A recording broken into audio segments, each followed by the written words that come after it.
don't understand people who say they lack motivation in life, because I'll make this extremely clear. If you're not pushing and striving for something, life is so mundane. I've always had this problem with literal crippling perpetual boredom. I was bored. I had no money. I'm carrying boxes of ice. I'm a smart guy. I'm not playing chess anymore, right? I'm 34 now, so this is quite a few years ago. It's before the internet, before Facebook was all big and nothing. What do you do with your life? What's there to do? I thought I need to do something which drains me so that I can go to sleep at night without frustration.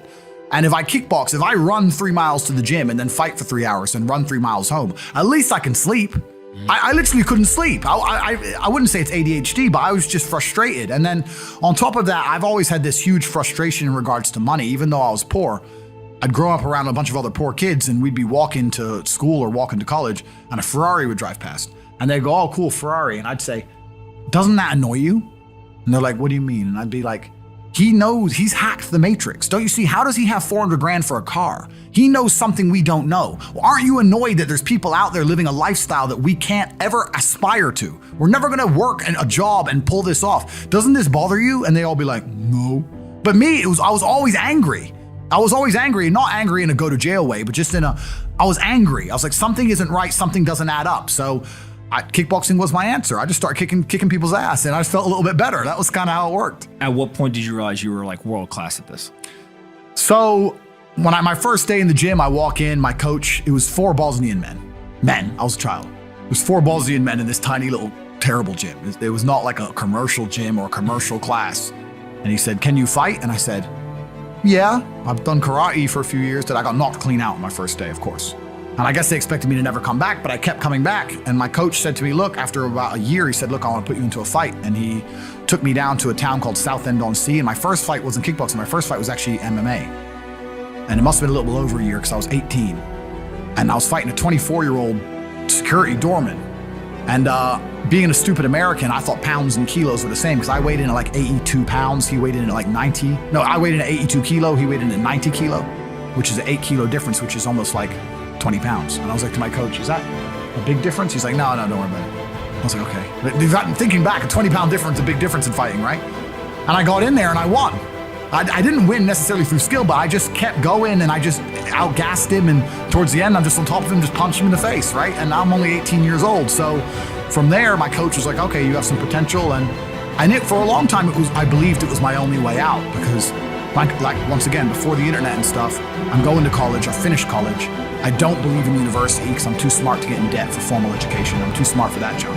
So I finished college. I'm working these sales jobs. I was always a good salesman. So I'm working sales jobs. I'm bringing in, $3,000, $4,000 a month, whatever.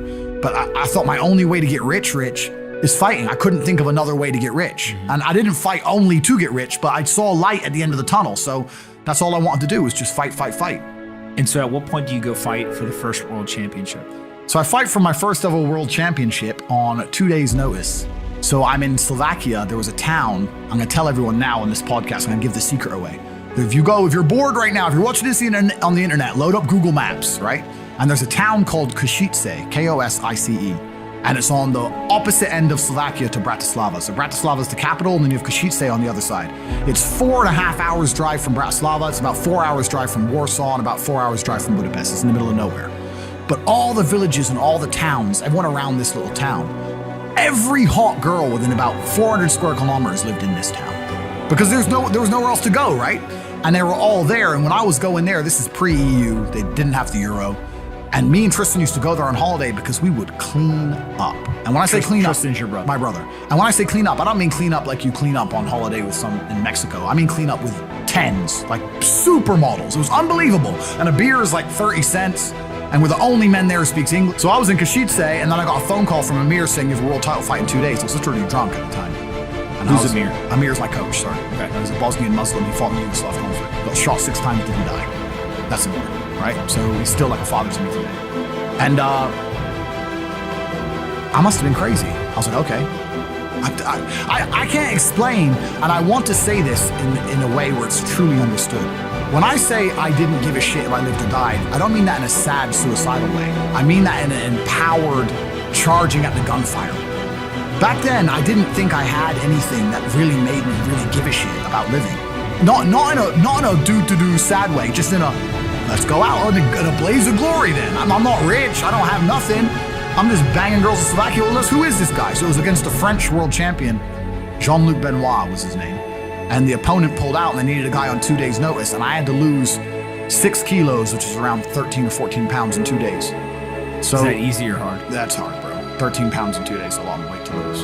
So I just stopped eating, stopped drinking, sitting in saunas, spitting all the water, just dying. Finally made weight, went to France, fought him 12 rounds, my first ever 12-round fight as well, fought him. And they gave the decision to him, but I was wrong. I beat him. And I beat him. I beat him. I didn't knock him out, but I beat him. And is this one of the 4 world championships, or this is the 5th? No, yeah. Well, it should be, yeah. But the tape was so convincing. The tape was actually sent off to the ISKA, the fighting organization, and they demanded a rematch. They knew I won, right? Okay. Look, he's France. He's French. It was in France, and fighting has a lot of politics to it. You have to understand. I mean, UFC is UFC, the real big ones, but outside of the smaller ones, it makes more sense for the French promotion of a French champion. They'll sell a lot more tickets and a lot more pay-per-views with a French champion. So basically, either you knock him out or it's going to go. It's kind of like that, right? So they commanded a rematch, and I rematched him 7 months later and knocked him out in the 8th, and I became world champion. Okay. Why keep going once you've won? There's always a new mountain to climb. I mean, that's a good question, because that's also kind of the reason I quit. Because it's like, why keep going? Well, there's always someone new to fight, and I'm still not financially where I want to be. And I don't know what else I want to do with my life. So I'll keep going, right? So I fought again. I beat another Frenchman. And then I fought again. I beat 2 Dutch guys to become 4-time world champion.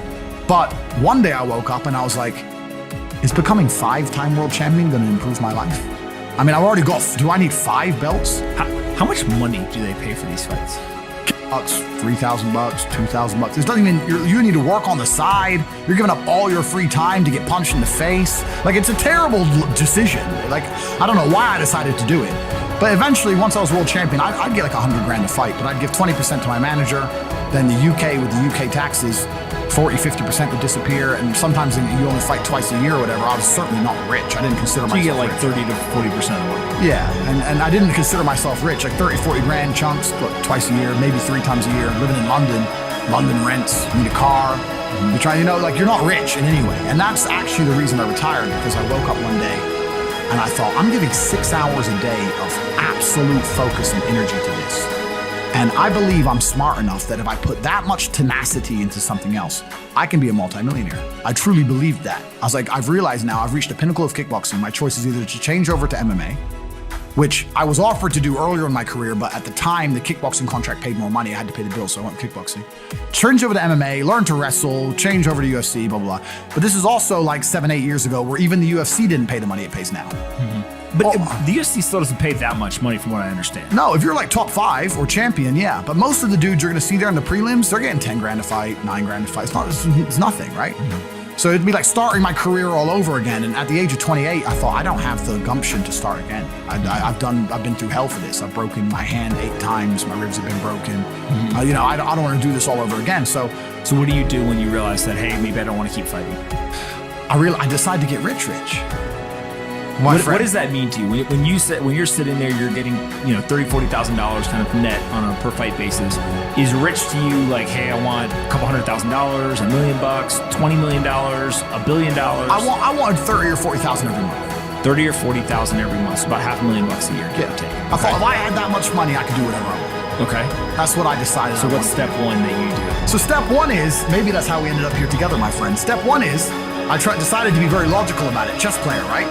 So I was like, I want money. What is money?